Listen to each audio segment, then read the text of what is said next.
Hello, everyone, and welcome to this week's episode of Pulp Crazy. I'm your host, Jason Aiken. In this week's episode, I'll be discussing The Dream Quest of Unknown Kadath by H.P. Lovecraft. This is probably the most widely known story within Lovecraft's dream cycle, set in the Dreamlands, and it also falls within Lovecraft's wider Cthulhu mythos. This novella wasn't published during Lovecraft's lifetime. It was published after his death by Arkham House, back in 1943. Wikipedia states Lovecraft finished writing the novella on January 22nd, 1927. According to S.T. Yoshi's introduction to the novella, in H.P. Lovecraft, The Complete Fiction, Lovecraft wrote this as practice for writing a novel, and never attempted to prepare it for publication. The Dream Quest of Unknown Kadath focuses on Randolph Carter of Earth, traveling through the Dreamlands in search of Kadath, the place where the gods of the Dreamlands dwell. Carter needs their assistance in finding a majestic sunset city he's dreamed about. Carter has dreamed of it 3 times, only to be awoken before he can see the mysterious city up close.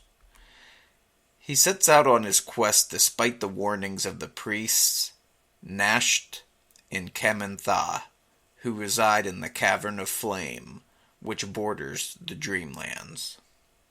On his journey through a number of different realms in the Dreamlands, Carter interacts with the different inhabitants of the Dreamlands, such as Zoogs, Moonbeasts, Night Gaunts, Ghouls, Gugs, Gas, and Shantak birds.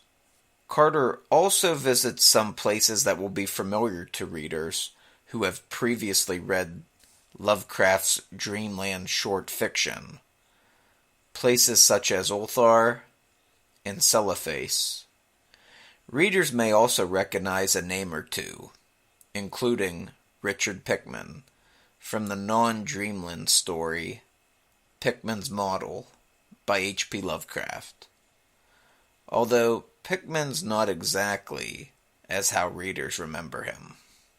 I read The Dream Quest of Unknown Kadath in the Barnes & Noble collection H.P. Lovecraft, The Complete Fiction.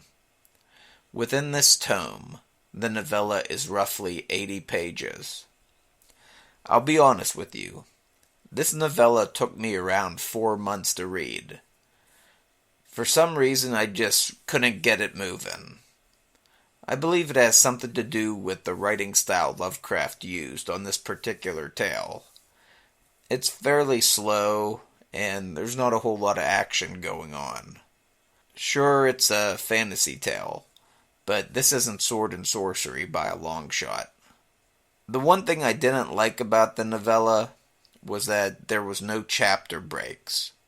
I think if it was broken up into chapters, it would have helped the pacing a great deal. Over the months I spent reading this, I read other books too. Typically I'd sit down and try to get through 10 pages or so of this, then put it down and pick it up again in a week or so after. And that's kind of how I'd recommend reading this, unless you really get into it and this slower style kind of hooks you, or if that's your cup of tea, then of course feel free to plow straight through it.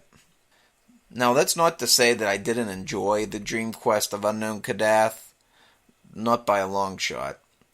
To me, this is Lovecraft doing an Edgar Rice Burroughs-style adventure, but without a lot of the action scenes. Think about it.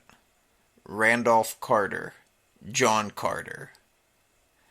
Alan Moore even made Burroughs as John Carter of Mars, the uncle of Lovecraft's Randolph Carter, in the early League of Extraordinary Gentlemen comic books.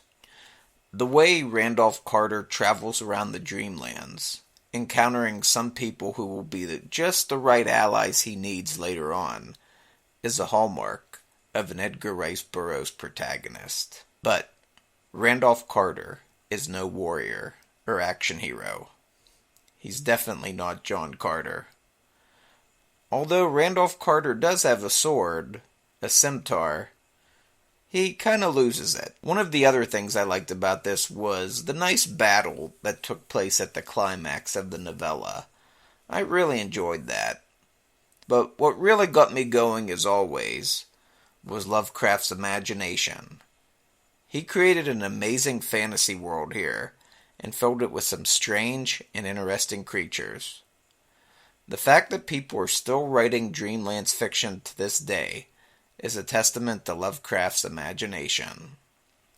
I'm curious to read some further adventures of Randolph Carter after this. Lovecraft's short story, The Silver Key, and Lovecraft's collaboration with E. Hoffman Price, Through the Gates of the Silver Key, both feature Randolph Carter, and are both in the Barnes & Noble collection. I'm giving the Dreamlands a little cooling off, though, for the time being. If you're interested in reading The Dream Quest of Unknown Kadath, like most or all of Lovecraft's work, it's fallen into the public domain in the United States. I'll put a few links in the show notes, and see if I can't find a free audiobook somewhere too, for those who prefer that format over text. Well, that's it for this week's episode of Pulp Crazy. Pulp Crazy is located at pulpcrazy.com. I'm at Pulp Crazy on Twitter, and facebook.com/pulpcrazy. I'm also on Instagram now, at instagram.com/pulpcrazy. You can also email me at pulpcrazy@gmail.com. Thanks for watching, and I'll see you next time.